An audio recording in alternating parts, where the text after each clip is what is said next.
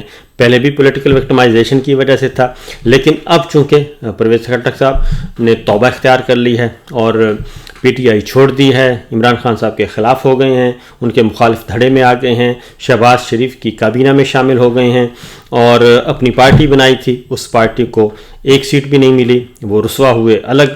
تو لہٰذا اب قومی احتساب بیورو کے ترجمان نے یہ کہا ہے کہ پرویز خٹک صاحب کا کیس بند کر دیا گیا ہے، اور پرویز خٹک اور شہاب علی شاہ کے خلاف پشاور بس ریپڈ ٹرانزٹ BRT جسے کہتے ہیں اس میں مبینہ کرپشن کیس کی کارروائی کو روک دیا گیا ہے اور مراسلہ لکھ کر آگاہ کر دیا گیا ہے۔ لہٰذا انہوں نے کہا ہے کہ سابق چیف سیکرٹری اور کنٹریکٹرز کے خلاف بھی کارروائی روک دی گئی ہے، جس میں 3 چینی کنٹریکٹرز بھی شامل تھے۔ لہٰذا آج یہ کیس ختم کر دیا گیا ہے، اور وہ صرف ایک ہی وجہ سے، اور وہ اس وجہ سے کیا گیا ہے کہ معاملات جو ہیں کوئی اس میں ظاہر ہی انڈرسٹینڈنگ ہو گئی ہے، اور پولیٹیکل وکٹمائزیشن کی وجہ سے یہ سب کچھ ہوتا ہے، اور تو کچھ ہے نہیں۔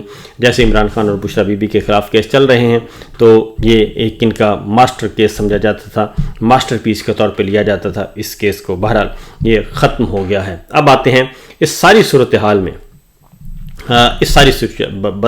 یہ انتہائی ہے جی خطرناک صورتحال ہے پاکستان کے لیے، اور مشکل صورتحال ہے، لیکن ہمارے کیا کر رہے ہیں، ہمارے حکمران کیا کر رہے ہیں؟ ہمارے حکمران یہ کر رہے ہیں جی ہارڈ اسٹیٹ بنانے کے حوالے سے اقدامات شروع کر دیے ہیں، اور ابھی کوئی ہارڈ اسٹیٹ میں کوئی کسر رہ گئی ہے؟ یعنی کہ پاکستان کی آپ نے اینٹ سے اینٹ بجا دی، تمام اداروں کو ملیا میٹ کر دیا، اور اداروں کا حشر نشر کر دیا، آئین کو پامال کر دیا، آئین کو مسخ، قانون مسخ، جمہوریت مسخ، بنیادی انسانی حقوق پامال، سب کچھ کرنے کے بعد بھی ابھی بھی وہ کہتے ہیں ہارڈ اسٹیٹ میں ابھی کوئی کسر رہ گئی ہے۔ تو پاکستان کو ہارڈ اسٹیٹ بنانے کے حوالے سے اقدامات کرنا شروع کر دیے ہیں، اور ڈاؤن نیوز کی یہ رپورٹ ہے، اور اس میں انہوں نے کہا ہے کہ جی ہارڈ اسٹیٹ بنانے کے حوالے سے وزیر داخلہ محسن نقوی کے ماتحت پورے وفاقی اور صوبائی حکام پر مشتمل اعلیٰ سطح کی کمیٹی پورے پاکستان کے لیے فعال کر دی گئی ہے۔